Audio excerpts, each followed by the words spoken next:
Sports have always played a major factor in our children's lives, from Friday night lights to pickup games in the park. Even with bumps and bruises, our kids love playing their favorite sports.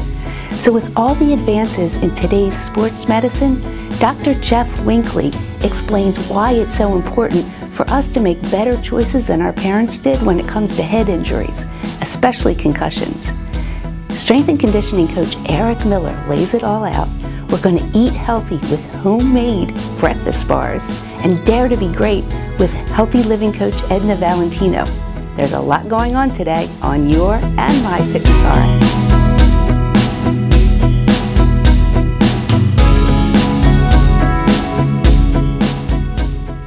Physical therapist Jeff Chiappa does a lot of work with school students, and contact sports should not be our only concern. Adolescent injuries are a major contributor to ER visits and PT clinics like the clinic that I have. Estimates are that 30 million adolescent boys and girls have injuries throughout the year. What I'd like to talk about is lower extremity injuries, which would be the hip, knee, and ankle. We see them every day in clinics, and the studies show that these injuries can be prevented, and I'd like to talk a little bit about prevention of these injuries. What we're finding through data analysis and video analysis is that adolescent boys and girls, as they're maturing and playing running, cutting sports, strength deficits and neuromuscular deficits are leading to injuries such as ACL tears, MCL tears, stress fractures with endurance athletes. And the important thing to note is that these injuries can be prevented through 3D and 2D analysis. We can discern what the movement imbalances are. Studies have shown that 62% of ACL injuries can be prevented through a 3-time-a-week for 6-week protocol. So preventing injuries is the most important thing for an athlete to do, because when you do sustain the injury, very oftentimes these athletes do not return to their sport and do not enjoy sport activity because of the injury and fear of re-injury. It's very common to see female athletes versus male athletes with their tear of their ACL, because female athletes have been shown or demonstrated to tear their ACL 4 to 6 times higher than the male athlete. This is displayed by a slower maturing of the core, wider hips, and what we call a valgus collapse. The valgus collapse is when the knee turns inward and puts increased stress on the inside of the knee. This valgus collapse, along with a trunk twist, puts increased pressure on the ACL and can cause it to tear when the foot hits the ground.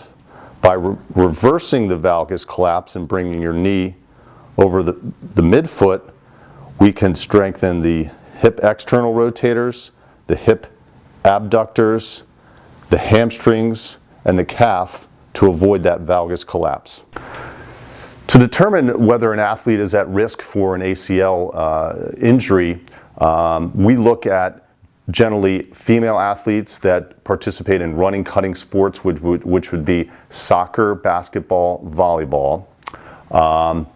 Adolescent, which means at this age 8 to 16 years old. And then we look at their movement. When they are dropping from a step and landing, whether their knees collapse inward. If their knees collapse inward, they are at a major risk for an ACL tear. With our program, we specifically look at movement in 3D, because there are many muscle groups that need to be recruited to decrease the stress on the ACL, MCL, and the knee. I really wanted to get the perspective of a strength and conditioning coach when it came to our children's physical exercise, lifting, and weight training. So I was lucky enough to get some time with Coach Eric Miller at Malvern Prep. So Eric, since we're talking about kids in sports, I was excited to talk to you, just to ask you, when should children start to train? Well, I don't think there's really a set time for when kids should start training. It's really dependent upon the kid themselves and where they are in their maturity levels and where they are physically. So there's some myths out there that we hear about with kids in training that scare a lot of parents. Right, yeah. So there's a myth out there that weight training can stunt growth. That has not been shown to be true in any of the literature, and actually quite the opposite is true, where it does help them grow stronger bones and stronger ligaments and stronger tendons as they get older. And that's so important. Absolutely. So there's 3 things that you always look for a child to begin training. Right. 3 things pretty much have to be in place, and these are in no specific order, but you definitely need 3 things for it to take place. 1, you need a competent coach. You need somebody who really knows what they're talking about and what they're doing and who has experience in working with kids.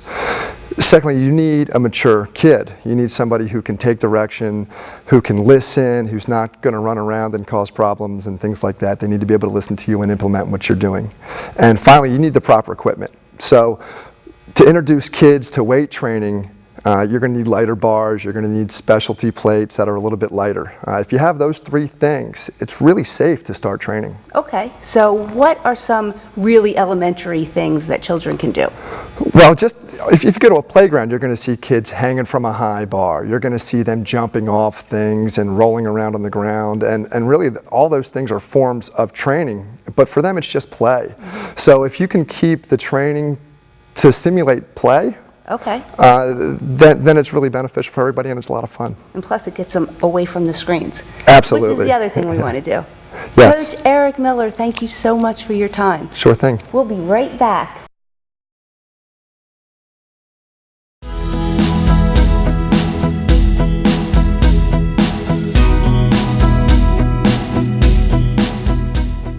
I asked Coach Miller about a basic workout for kids.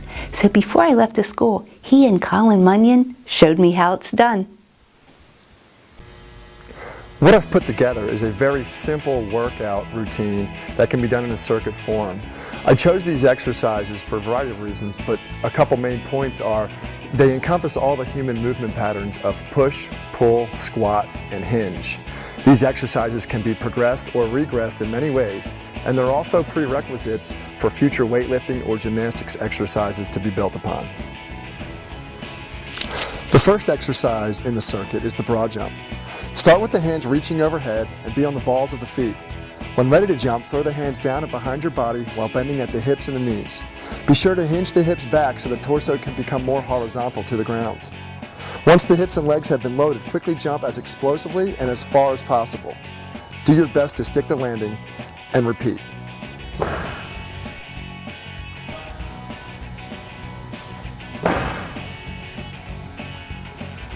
The second exercise in the circuit is the ring or TRX push-up. To do this exercise, set the rings or the TRX at roughly hip height. Grasp the rings and angle your body forward, keeping the arms extended in front of you. Descend your chest to the rings by bending the elbows and rocking forward. Be sure to keep arms close to the torso while simultaneously contracting the abdominals, glutes, and thighs. Push away from the rings to return to the starting position. The third exercise in the circuit is the ring or TRX row. Begin the exercise by grasping the rings and leaning back so the body is angled away from the rings with the arms extended in front of you. Initiate the movement by pulling the elbows back. Continue to pull until the torso touches the rings. Be sure to keep abdominals, glutes, and legs statically contracted throughout the movement. Slowly return to the starting position before beginning the next rep.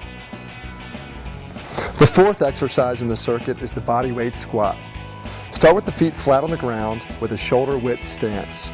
The toes can point straight forward or be angled out up to 30 degrees. Allow the stance to feel natural. Extend the arms out in front of you. Descend by simultaneously pushing the hips back and the knees forward. Keep the knees pointed in the same direction as the toes, while the feet are flat through the entire movement. Go as low as possible, making sure to keep the spine held neutral throughout the entire movement. Stand up all the way at the top before repeating the next rep. Beth Campbell loves to cook, particularly when it's yummy, all natural, and super healthy. So let's take a break from sports and whip up some homemade breakfast bars. Hi, Hi, I'm preparing for you today one of my favorite recipes called trio bars. I call them trio bars because they have 3 nuts, 3 seeds, and 3 types of dried fruit in them. It's really important when you're working with seeds and nuts that you soak them before you use them. It's really quite simple. All you have to do is you put them in water and you add a little bit of salt, and you can soak them for 6 hours to overnight.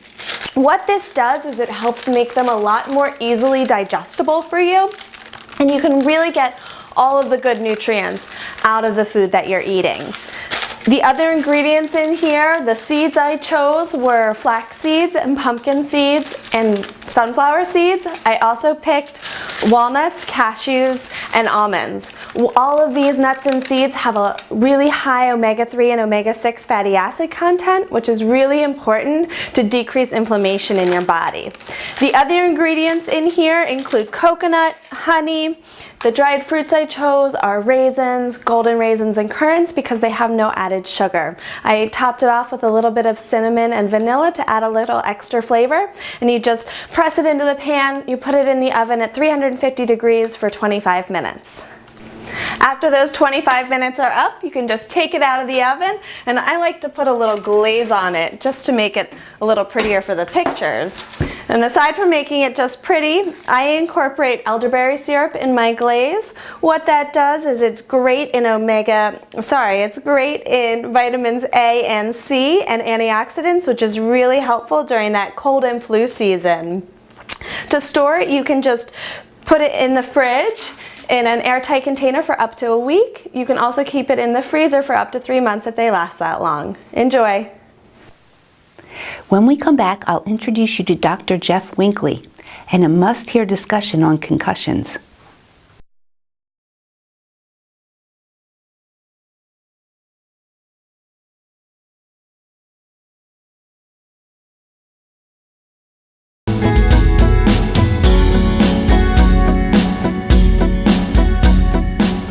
It's just been in the last 20 years or so that medical science has realized how dangerous a concussion can be to the developing mind. Meet Dr. Jeff Winkley. So Dr. Jeff, we're talking about kids and sports in this episode. So you were saying you played football. I did. I played football in Texas as a kid, all the way up through high school. Excellent. And what happened when you played? If you got a little woozy or got hit in the head? Well, when I played football, if you got your bell rung, as we called it, most of us would take a little rest on the bench, and as soon as we appeared relatively back to normal, we went back into the game.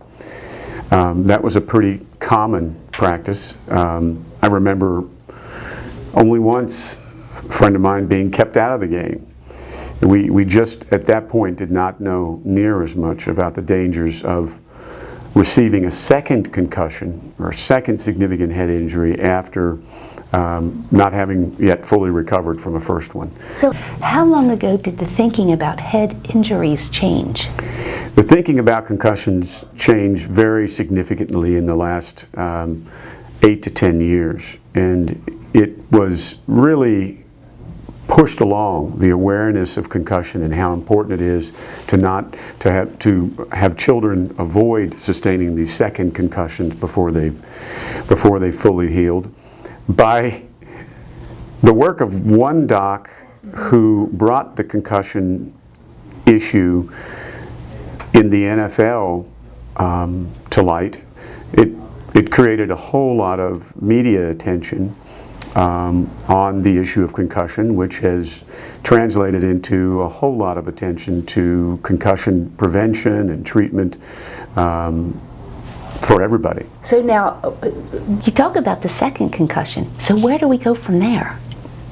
So, pediatric neurologists and pediatric specialists have been thinking about concussion for and focusing on concussion for many years. It was before, long before this issue with the NFL even became a big media story, but I just wanted to point out that definitely that has helped increase our awareness of concussion.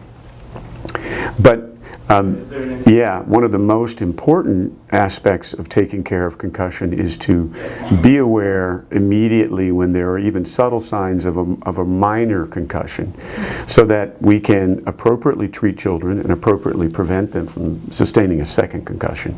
So you had said that it seems like we're doing so much, but we're really not, because no prevention is too much.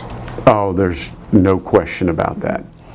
The brain is developing all the way into our mid-20s, we now know, at least until then. Yeah. And what's particularly important is to prevent concussion to the developing brain. What's crucial is that we prevent a second concussion before the brain is healed from the first. Prevention is the key here, without question. And more and more today, you see children doing wheeled sports, be it scooters or bicycles, and you see them with their helmets on, and that's very important. That's the biggest prevention right there. There you go. Have children wear a helmet in these sports where they can likely sustain head injury, or if they do have a crash, say on their bike or their scooter, the types of head injuries that they can sustain can be devastating. The downside to prevention, i.e. wearing a helmet, is virtually none. Right. Yeah, the upside is everything if you do fall and you're able to prevent a significant head injury. So wear your helmet and make sure to get anything checked that may even potentially be a concussion. Absolutely, and the beautiful thing about this is that children today are very aware of this, primarily through education programs in schools. Sometimes they're more aware of it and more concerned about it for themselves even than their own parents, which is great. That's a good thing. It's exactly right. Thank you so much, Dr. Jeff. You're very welcome.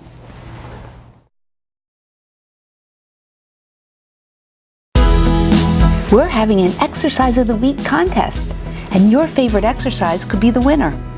Post your favorite exercise and be sure to use the hashtag MyFitnessRXEOW. Go to myfitnessrx.net for all the details, and be sure to submit your favorite exercise by April 30th. Edna, why don't some people live up to their full potential? That's a great question, Tanya. Isn't that what really human nature is about?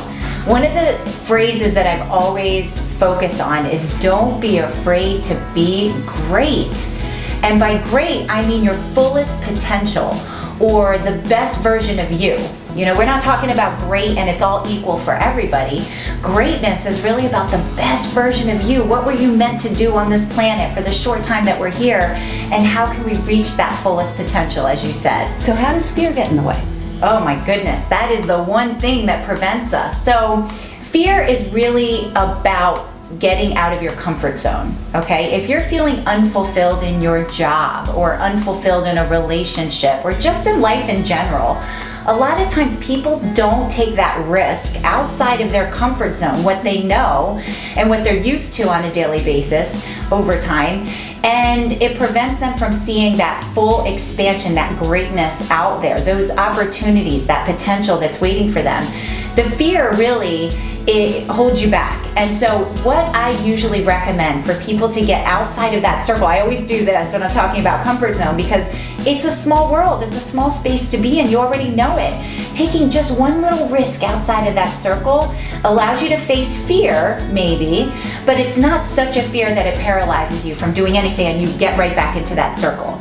But if you can chop down or kind of whittle away at that wall of fear by taking small risks. Explain taking small risks. That's great. Maybe at work you want that promotion, but you're not quite sure how to ask for it. Maybe you start with a small risk, like asking for more responsibility, saying to your boss, hey, can I take on that project?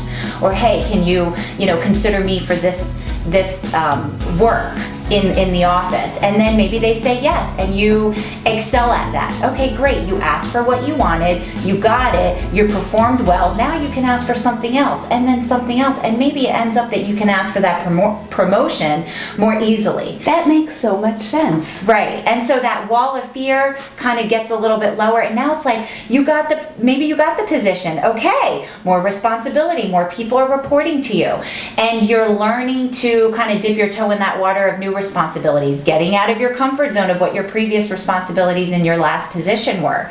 So you just keep building and building and building. Maybe a couple years from now, you're asking for the next promotion. All that is growth.